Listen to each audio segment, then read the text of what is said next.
So the slides for gendered health are pretty outdated. They're about 9 years old. The vast majority of it actually is still pretty current. So we're just going to do this little update here and give you a little more information. So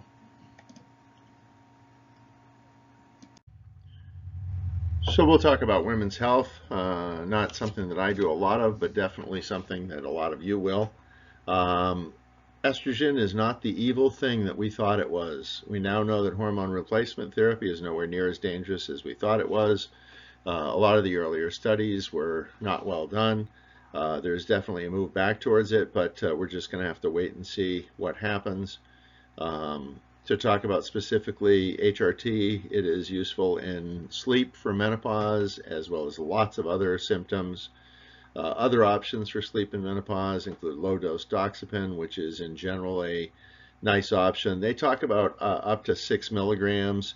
Unfortunately, the 6 milligrams is very expensive, but 10 milligrams is relatively inexpensive. I don't get much more sedation, but it is obviously a little higher dose. Balsamra is part of a new category of drugs called the DORAs, dual orexin receptor antagonists. Sorry about the misspelling. There's great interest in these. Unfortunately, they're still fairly expensive, but they do seem to work really well on a lot of people. Melatonin, we said, was not that effective in menopause. Maybe Rosarum, which is a melatonin agonist, maybe a little bit better. Magnesium is a great interest. Lots of people love to use magnesium. Try to avoid the mag oxide, mag citrate, any of the ones that can be laxatives. Gluconate and glycinate actually seem to have pretty good absorption. Therefore, they don't suck a lot of fluid into the bowel and give you diarrhea. Lunesta, which is what was mentioned in the previous talk, is still useful. It is off patent now, so it is substantially cheaper. Unfortunately, a lot of the Z drugs are getting a bad name, and they seem to be almost as criticized as the benzos, but they are probably a little bit less dangerous, but there is great concern for them. Postmenopausal bleeding, the latest stuff I'm seeing really does seem to have a little bit of a shift back towards using the ultrasound, and that it is a pretty good predictor. 4 millimeters is still the cutoff as far as the endometrial stripe. Fewer people are doing that endometrial biopsy, although that is still considered the gold standard. Those of you that do women's health obviously will get this figured out more sophisticated than I will. Hot flash treatment, there's interest in a couple of new drugs called Veozah and Linquit. Those are both neurokinin receptor antagonists. They are very specific for hot flash treatment. HRT, of course, can also really help hot flashes. But, these other drugs are very specific. Again, they're a little expensive, but they do seem to work pretty well. Older drugs such as pregabalin or oxybutynin are still options, but as I say, lots of times we're going with the newer drugs.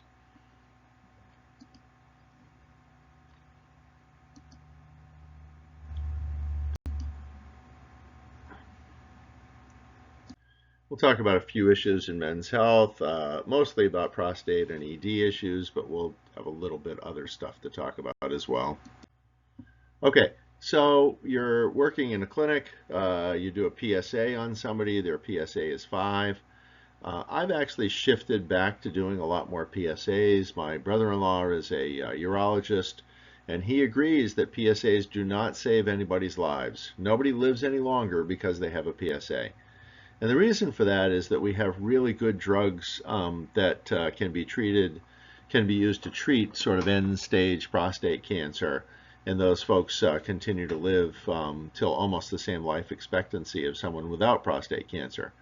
That being said, those drugs do have a lot of side effects, a lot of sweating, a lot of basically the same kind of symptoms that women get with hot flashes. And so Ted convinced me that maybe if we diagnosed it a little bit earlier, we could maybe treat it before it gets to the bones and gets to the more advanced cases in which you need to use these GnRH blockers. And so maybe it's better to do the screening. I'm still not 100% convinced, but I am doing it more. and definitely having conversations. The other big thing that seems to have happened is that because in the old days they would go straight from a elevated PSA, we'd repeat it, of course, before we would um, do it, but we would go to biopsies much more quickly. We don't do that anymore. Now we basically do a repeat in 3 or 4 weeks if it's still elevated. Obviously, they have to go to urology because they will have to interpret and work with a radiologist on the MRI. But they do a prostate MRI and they get a PI-RADS score. 1 is all clear, 5 is very serious. And if they have a PI-RADS score of 1 or 2, they can stop there. They no longer need to do biopsies. They will continue with surveillance every couple of years or so with an MRI, but if the PI-RADS is high enough, then they'll do a biopsy and oftentimes end up with surgery. The other new advance that's kind of interesting, which I haven't seen a whole lot of, but there's a lot of talk in the literature, is the PSMA. PSMA stands for prostate-specific membrane antigen. There's a lot of interest in precision medicine, which is looking at genetics, looking at a lot of these more sophisticated tests. And they do a PET scan after they inject this PSMA. And the PSMA basically is taken up in any area of cancer or metastasis. And they're definitely finding that by using this PSMA, they are detecting micrometastasis much more effectively. They find the spread earlier. There's a word called theranostics, which sort of is a cross between diagnostics and therapies, in which they use this PSMA to really focus the radiation. They can also add fluorescent dye to PSMA, and that can actually help us find affected lymph nodes more quickly. And it does seem to be a fairly substantial advance, although, as I say, it's kind of cutting edge right now, although I think we're going to be seeing a lot more of it. ED treatment, sildenafil is now available in an oral film. There's the usual other options, including the everyday tadalafil. I am seeing more and more people use a sildenafil PRN on top of the daily tadalafils, but that is still off-label and something that you have to consider the pluses and minuses of it. There is interest in these wearables to really assess nighttime erectile function. I have a man right now that doesn't seem to be responding to these medicines. The Atom sensor might be helpful to see how much of his issue is physiologic and how much of his issue is psychological. And so basically it is something that goes around the base of the penis and detects a lot of information. Obviously technology is continuing to advance.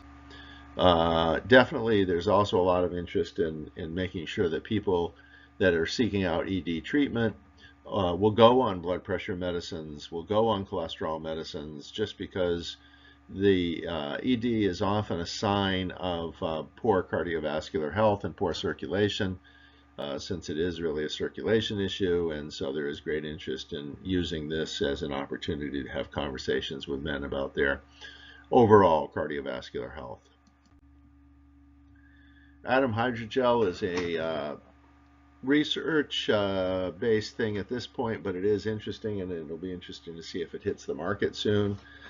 Basically what happens is the urologist has to go in and open up the vas deferens just as they would with a vasectomy, instead of actually cutting and cauterizing the ends of the vas deferens. They basically insert a hydrogel into them. This hydrogel will dissolve over the course of 1 to 2 years, but they do get contraception benefit for at least a year and usually 2. The trials so far have actually been fairly positive, but that doesn't mean it's going to hit the market anytime soon. But it is, I think, a really interesting thing to think about. A lot of interest in GLP-1s and fertility.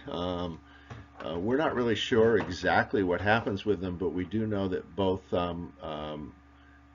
women that are having GLP-1s often have more pregnancies, and men that are on GLP-1s cause more pregnancies. So we think a lot of it is indirect due to the weight loss, but we also know that SHBG levels increase, and that can increase the testosterone. And we also know that there may be a direct effect of the GLPs on sperm motility. So men do need to be aware that they may be a little bit more fertile, and definitely women need to be aware as well. TRT, everybody and their brother is interested in TRT. Patients are asking for it on a regular basis. There's getting to be more and more specialists that are doing it, including kind of commercial dock-in-the-box type places. Basically, you have to draw blood work, including a testosterone, a free testosterone, a blood count, and a PSA before you can start somebody on TRT. There are people that will start people on TRT with just the total testosterone low.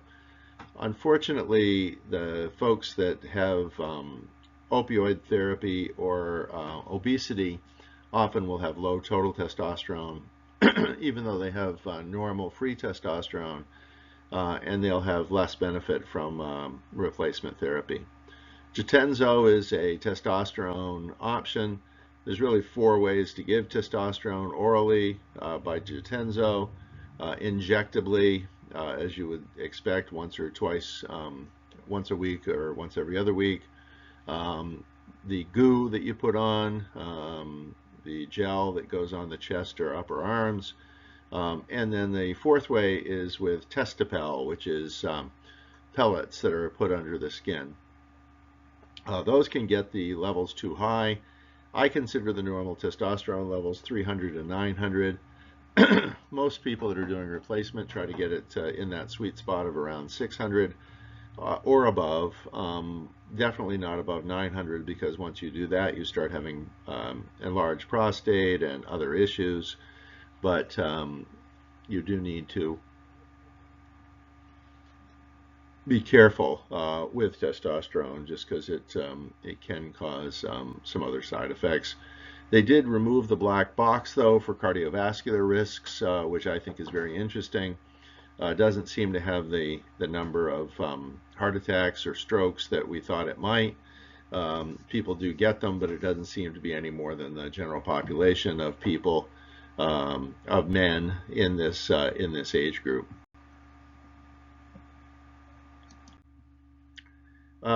Paternal postpartum depression is kind of an interesting thing. Doesn't usually happen until about a year out. Men who are nurtured tend to have lower testosterone levels. The men that do get their postpartum depression may have more externalizing behaviors, such as alcohol, violence, those kinds of things. Men don't always present with depression in the same way women do. But if the woman has postpartum depression, the odds of her male partner having it go up fairly substantially as well. All the usual social elements that I emphasized in the other talk are still pretty accurate. Average life expectancy is still about 5 years lower for men. There is a great deal of interest in first responders, who are disproportionately male, but definitely some females as well. We see evidence for certain cancers, including mesothelioma and bladder cancer. Around us, there's a grant to check a lot of men for AAAs, for all these different things. It does make our job a little harder, because they show up with this mild screening abnormality, and we have to do the further studies. I haven't really found anything on any of them, but I do have a patient that was a fire chief for many years, got mesothelioma, and passed away. So that is something that we do need to be aware of, and be aware that many first responders are going to come in asking for more cancer screening than many of their other peers. All right, and men are still 4 times more likely to commit suicide. Most of the statistics on men's health really haven't changed much in the past 10 years or so. But I did want to update you on a few other things, and that pretty much concludes our talk.